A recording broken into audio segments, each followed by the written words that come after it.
Hey guys, welcome back. I hope you are having an amazing day. Let's get right into the stories. The first one is an entitled People Story. Moving into my new house was supposed to be a fresh start for me. After years of renting tiny apartments in the crowded city, I had finally saved up enough money to buy a little fixer-upper house out in the peaceful suburbs. Sure, the place needed some work, but I was excited to finally have a home of my own with a backyard and no shared walls. This was my slice of the American dream, or so I thought until I met my neighbor from hell, Karen. From the very first week I moved in, Karen was a thorn in my side. She seemed to watch my house with an eagle eye, quick to scrutinize even the smallest changes I made. At first it was just passive-aggressive comments about my landscaping choices, or the color I painted my door. I didn't think much of it until the day a police cruiser pulled up outside my house. Confused, I greeted the officer who informed me there had been a complaint filed about construction being done on my house without proper permits. I assured the officer all I had done was build a small raised garden bed, hardly a major construction project. He apologized for bothering me and went on his way.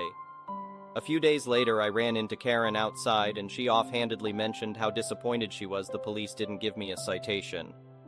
That's when it dawned on me. She had called them with the bogus complaint. When I confronted her, she claimed it was just a concerned neighbor looking out for the community. Over the next few weeks, the police visits increased in frequency over the most minor and ridiculous infractions. Karen called them when my grass grew half an inch too tall. She reported my parked car as an abandoned vehicle. Even something as simple as having friends over for a backyard BBQ elicited a noise complaint call. Each time the police showed up, they were apologetic for having their time wasted. A few officers even confided to me they knew exactly who was behind these frivolous calls. Apparently, Karen was notorious in the community for harassing anyone she deemed wasn't living up to her standards.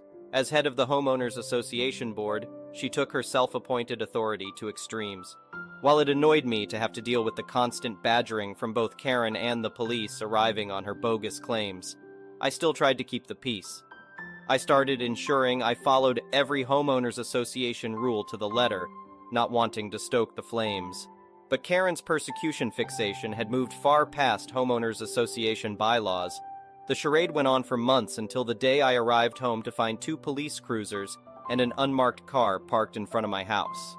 I cautiously got out of my car and was greeted by two detectives who said they had a warrant to search my home on suspicions of drug activity, based on evidence of frequent visitors and packages being delivered. I was floored. Not only had I never done drugs in my life, I barely even drank alcohol. As they searched every nook and cranny of my home, I knew exactly who was behind these outrageous accusations. Karen. The police didn't find anything incriminating at my home, of course, because there was nothing to find. They once again apologized and said they were required to follow up when a concerned resident filed a detailed tip with a list of suspicious activity. That night, Karen conveniently was watering her lawn when I got home. She had a smug smile on her face as she asked how my afternoon went. That was the last straw.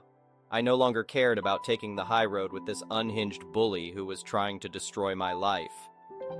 The next morning, I went straight to the police station and filed an official report for harassment, stalking, and making false claims.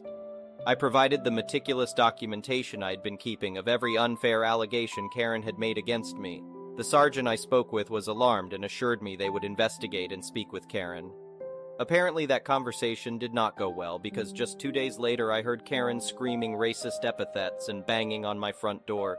Before I could even answer, she picked up a rock from my garden and hurled it through my front window. The sound of shattering glass was soon accompanied by blaring police sirens. Karen's public meltdown had been the final nail in her coffin. The officers arrested her on the spot for the property damage and verbal assaults, and thanks to my diligent record-keeping, she was also later charged for the months of false police reports. In the end, justice was served. Karen was sentenced to 6 months in jail for her crimes against me. She is now a convicted felon and can no longer serve on the Homeowners Association Board. My neighborhood has been peaceful and quiet ever since her absence.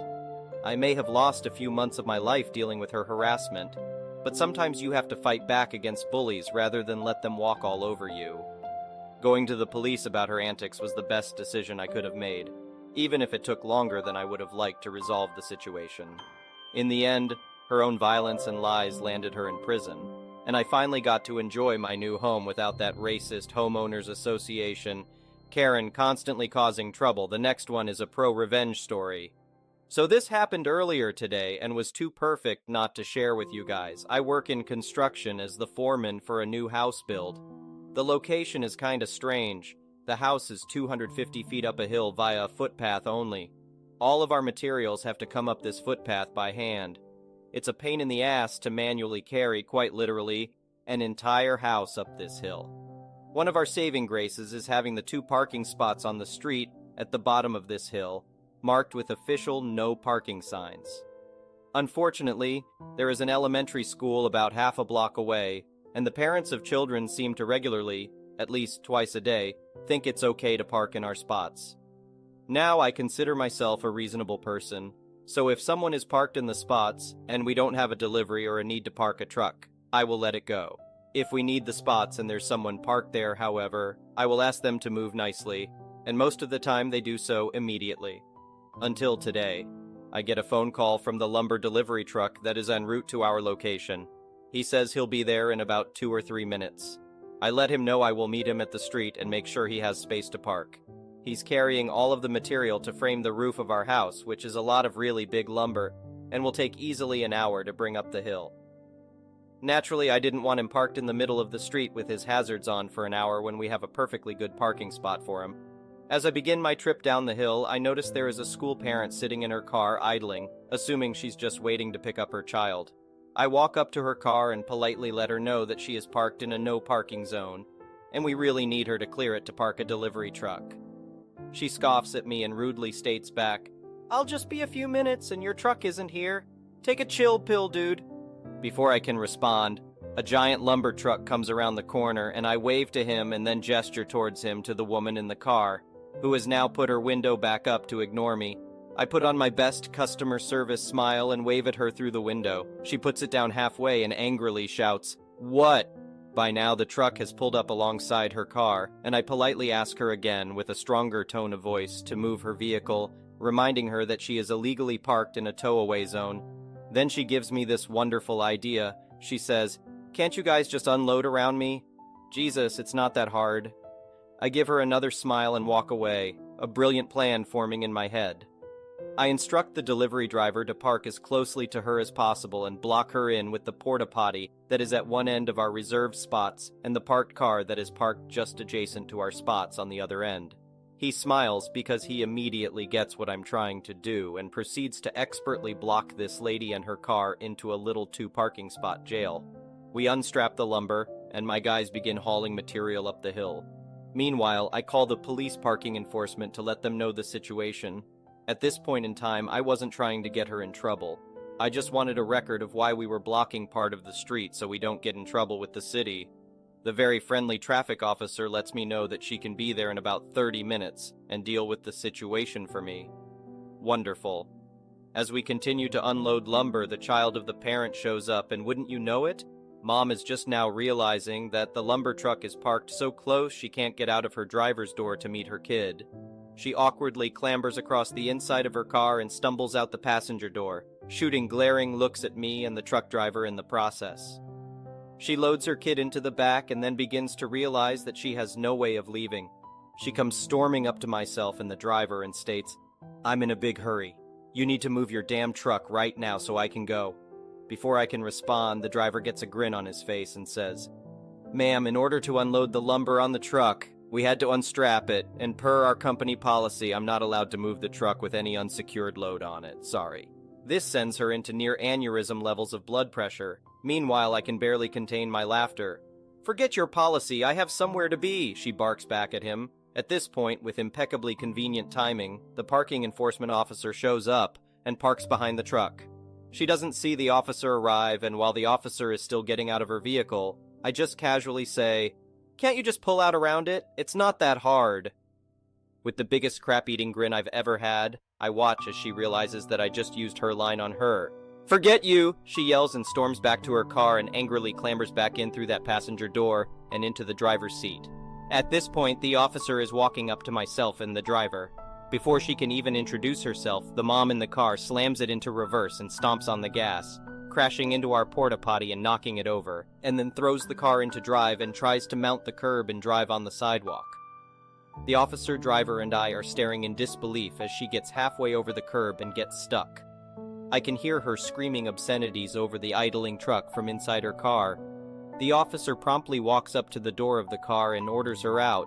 My favorite part of the entire thing is watching her face go into shock as she realizes she just did all of that in front of a police officer. She gets slapped in cuffs as the parking officer calls for a second unit, and she is promptly sat on the very curb she tried to drive over. She sits on the curb yelling to the now two officers about how we told her she could stay there and that we never asked her to move.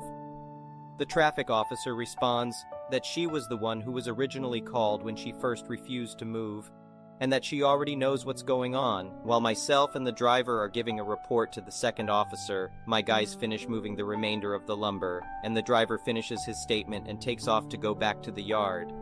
By the end of the ordeal, she was arrested, charged with child endangerment. Her kid was in the back of the car the whole time, reckless driving, destruction of property, the porta potty, and driving on a suspended license. On top of all that, she also got her car towed. The kid went home with his grandma, and she went to spend some quality time in a cell. I never expected her to actually heed my advice to just pull out around it, but I think next time she'll probably think twice about parking in a tow-away zone if she ever gets a license again. The next one is a petty revenge story. So I was hired to make an advertisement for this cosmetic startup. I normally don't accept local clients because I have had a lot of crappy experiences with them, but this client sounds like she's willing to pay for my services, so I accepted her. I didn't charge that much, only $60 per week. On average, I charge foreign clients $300 per week. The first 2 weeks were good. She provided me with all the materials I needed to make an effective advertisement, despite her limited budget. However, we started having arguments in the third week. She suddenly demanded that our ads should have at least 1,000 clicks per day, which is absurd because her budget only allows for around 1,200 reaches per day.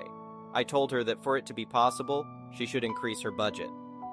Suddenly, she called me a fraud, despite my ads receiving at least 300 clicks per day. And now she refuses to pay me. For the past 2 weeks, she has been ignoring my calls. This weekend, I think she has blocked my number. Stupidly, she didn't remove me from her page, so I decided to be petty. Her ads are still running, so I changed them. I replaced the pictures with a text post that says, "Don't buy from this."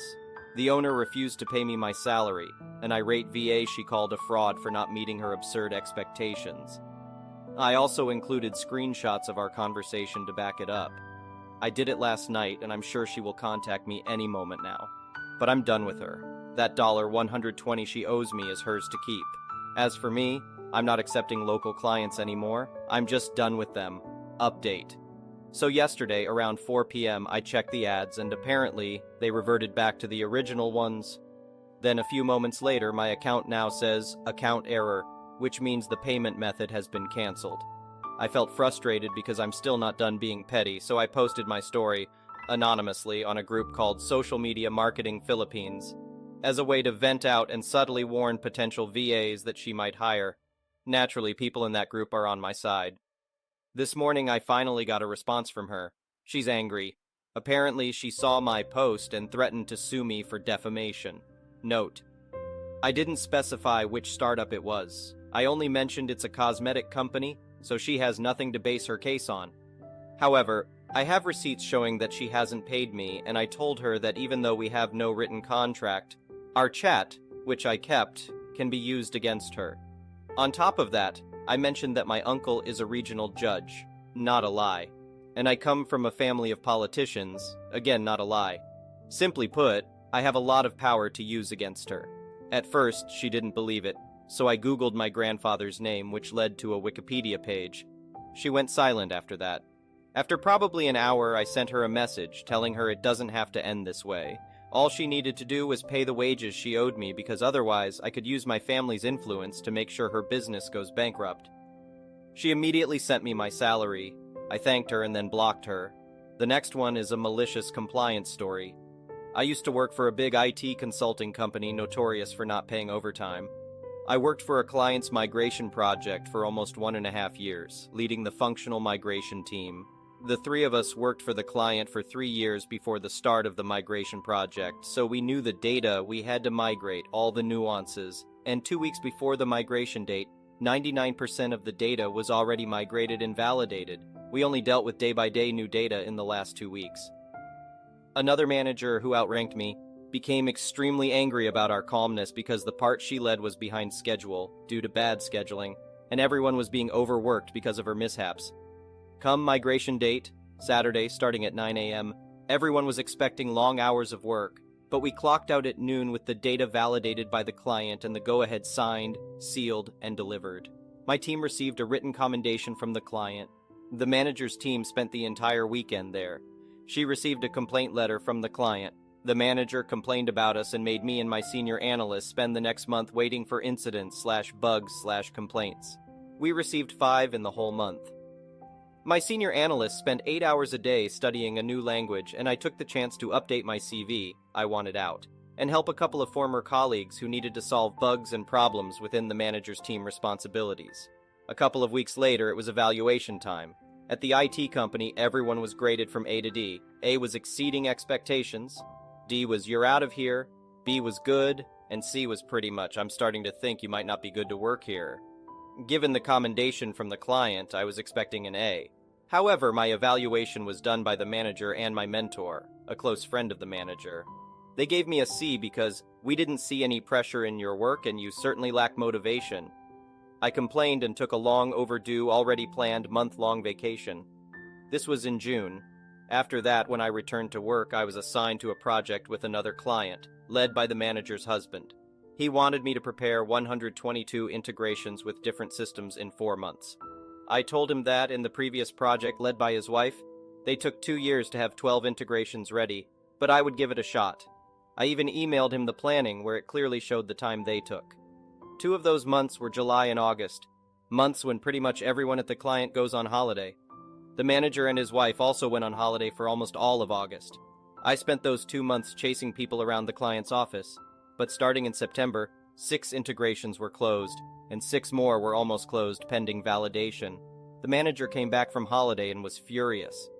He called me a slacker and started telling me that his wife was right, that I lacked motivation, and that I would need to work until midnight for the rest of the project to make up for lost time.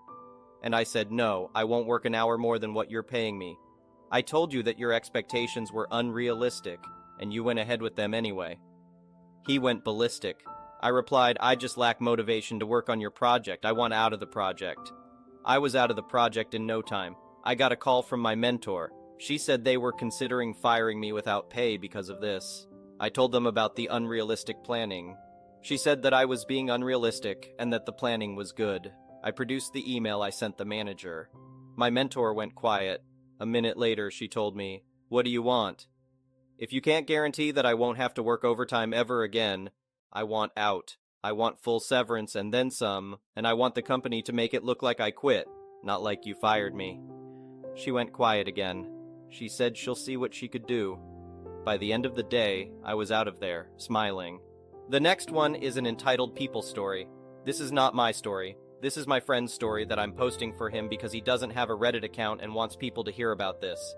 Also, for convenience, I'm going to write this in the first-person POV because pronouns are hard to keep up with. Everything here is approved by my friend. So I, 21M, have an ex, Angelica, 20F. Angelica and I had an on-and-off relationship since we were about 15, but got serious when COVID hit, and I had to move back to my hometown. We got an apartment together, and very soon after, she started spending a lot of time with her cousin. Long story short, she's having a relationship with her cousin. We broke up. We've been broken up for 9 months at this point. For 7 of those months, her phone has been on my phone bill and she owes me over $500. Fine, whatever.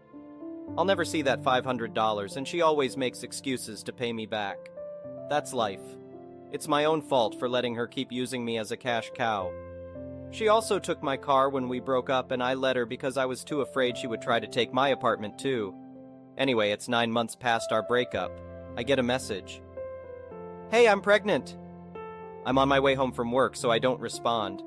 That is 9 months past being my problem. It's not my baby. She messages me again. My boyfriend, the the one she cheated on me with, and I have nowhere to stay. Still 9 months past my problem. Angelica has never worked a day in her life. She lives off the disability check from her boyfriend and spends 99% of it on weed and fast food. She never paid rent, and it's documented that she never paid rent. Anyway, she tells me, "My name is still on the lease. We're going to move in September." I tell her, "Your name is not on the lease. It was renewed last month and I took your name off. I'm sorry." She messages me, calling me an a-hole and saying she's moving in because she has nowhere for her baby and 3 dogs to stay. Mind you, my apartment is more like a studio and barely fits me, let alone 2 other people and 3 dogs. I tell her it's not happening. I'm moving out of town soon anyway. Also, come pick up her stuff that she's left at my apartment for 9 months. She says no, and if I throw it away, she's going to press charges. I tell her it doesn't matter because when I move, I'm throwing it away. She later called my landlord and told him I was planning to move out. I got upset at this and told her I ran the numbers on the car. It's still in my name. Get the car out of my name now, or I'm repossessing it, Oregon. She can leave me alone. She started bawling on a call, asking how I could do this to her and her unborn child. She said I was condemning her and her child to be homeless. She also still has a gun in my name that I told her to give back, or I'm calling the cops. I'm really considering repossessing the car since it was mine from the start and is still in my name. She doesn't deserve to get a free car handed to her. She needs to wake up. She keeps saying she needs a place to stay. I'm ruining her and her baby's life. It's literally my apartment that she has never once paid rent for. I don't know how she thinks she's entitled to just live in my apartment with the guy she cheated on me with and 3 dogs. I hope the baby ends up okay. It's not its fault its mother is a spoiled brat, but I also hope being homeless and carless wakes her up. Tiny update. My friend said his ex is coming to pick up her stuff tomorrow and return the gun. If he gets shot, I'll let you guys know, I guess. Update. She and her boyfriend, fake cousin, came to my friend's apartment, returned the gun, and picked up her stuff. Her boyfriend then proceeded to wave his own gun around and demand to be put back on the lease. That's not how it works. My friend called the cops. They ran away before the cops arrived. I'm not sure about the rest. Thank you for watching. I would really appreciate it if you could like the video and subscribe to our channel if you haven't already. We'll see you again tomorrow.